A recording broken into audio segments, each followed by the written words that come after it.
Hello guys, ഞാൻ ഹോസ്റ്റലിൽ എത്തിയിട്ട് ഇത് ഫസ്റ്റ് ദിവസമാണ്. അതുകൊണ്ട് തന്നെ നീക്കാൻ നല്ല നേരം വൈകി. കൂടെയുള്ളവരൊക്കെ ക്ലാസ്സിലെത്തിയിട്ടുണ്ടായിരുന്നു. അപ്പോൾ എഴുന്നേറ്റ പാട് പിന്നെ നമ്മളെ പണി എന്ന് പറഞ്ഞിട്ടുണ്ടെങ്കിൽ പുറത്ത് നല്ല വ്യൂ, അടിപൊളി സ്ഥലമായതുകൊണ്ട് തന്നെ നമ്മൾ വ്യൂ ഒന്ന് ആസ്വദിക്കാൻ പോയി. രാവിലെ എണീച്ച് പുറത്തേക്ക് ഇങ്ങനെ നോക്കി നിൽക്കുമ്പോഴാണ് നമ്മളെ ക്ലീനിങ് അമ്മായി ചൂലും പിടിച്ച് ഫ്രണ്ടിൽ തന്നെ വന്ന് നിന്നത്. അങ്ങനെ ഇന്നത്തെ ദിവസം ഏതാണ്ട് തീരുമാനമായി. കൂട്ടം കെട്ടി നായ്ക്ക് തീട്ടം പോലും കിട്ടൂല എന്ന് പണ്ട് എൻ്റെ ഉമ്മ പറഞ്ഞിട്ടുണ്ട്.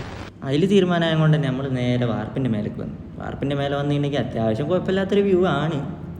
പിന്നെ നമ്മളവിടെ സൈഡിലുണ്ടായിരുന്ന കുറച്ച് ഡംബൽസൊക്കെ ഉണ്ടായിരുന്നു. അതൊക്കെ എടുത്ത് കുറച്ച് നേരം ഇങ്ങനെ പൊക്കി കളിച്ച്. പിന്നെ നോക്കുമ്പോൾ ഒരുത്ത് കുളിക്കുന്നുണ്ടായിരുന്നു. അപ്പോൾ ഓൻ്റെ കുളി കഴിഞ്ഞിട്ട് കുളിക്കാമെന്ന് വിചാരിച്ച് എൻ്റെ കുളിയൊക്കെ കഴിഞ്ഞ് ഞാൻ റൂമിലേക്ക് വന്ന് നോക്കുമ്പോൾ അതാ ഒരുത്തൻ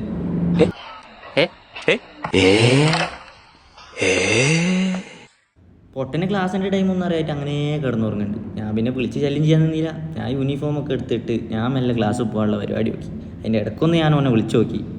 പിന്നെയെന്ന് പറഞ്ഞാൽ ഞങ്ങൾക്ക് ക്ലാസ്സിൽ ഫോൺ യൂസ് ചെയ്യാൻ പറ്റില്ല. അതുകൊണ്ട് തന്നെ ക്ലാസ്സിൻ്റെ വീഡിയോ ഞാൻ എടുത്തിട്ടില്ല. അപ്പോൾ നമ്മൾ നേരെ ക്ലാസ്സിൽ പോകണം. അങ്ങനെ ക്ലാസ് കഴിഞ്ഞ് നമ്മൾ നേരെ തിരിച്ചു വന്ന് ഏകദേശം ഒരു 12:30 ആയിട്ടുണ്ടായിരുന്നു. അപ്പോൾ നമ്മൾ ക്ലാസ് കഴിഞ്ഞിട്ട് നമ്മളെ പരിപാടി എന്ന് പറഞ്ഞാൽ അപ്പം തന്നെ ഫുഡ് കഴിക്കലാണ്. അത് വലിയ കോണല്ലാത്ത ഫുഡൊക്കെ ആണെങ്കിലും കഴിച്ചാലേ പറ്റുള്ളൂ. അങ്ങനെ നേരെ നമ്മൾ ക്യാൻറ്റീനിലേക്ക് പോയി. ഈ ചങ്ങായിയാണ് ഇവിടെ ഫുഡ് തരുന്ന ആൾ.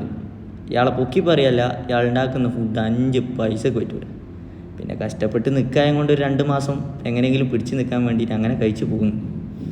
അങ്ങനെ ഫുഡ് കഴിച്ച് കഴിഞ്ഞിട്ട് ഞാൻ നേരെ നമ്മളെ ചെങ്ങായിമാരുടെ റൂമിലേക്ക് അങ്ങോട്ട് പോയി. അവിടെ ചെന്നപ്പോഴാണെങ്കിൽ ആകെ 3 ആൾ മാത്രമേ റൂമിലുള്ളൂ. ബാക്കി എല്ലാവരും പുറത്ത് പോയി. 2 ആൾ ഇവിടെ മൂവി കണ്ടിരിക്കുന്നുണ്ട്. പിന്നെ ഒരുത്തനാണെങ്കിൽ ഏത് നേരവും വീഡിയോ കോളും ചെയ്ത് ഓനോൻ്റെ പാട്ടിനെ അവിടെ ഇരിക്കുന്നുണ്ട്. പിന്നെ ലാസ്റ്റ് ഞാൻ ഇവരൊപ്പം തന്നെ മൂവിയും കണ്ട് കുറേ നേരം കിടന്ന് അങ്ങനെ അങ്ങോട്ട് ഉറങ്ങി. അപ്പോൾ ബാക്കി ഇനി പിന്നെ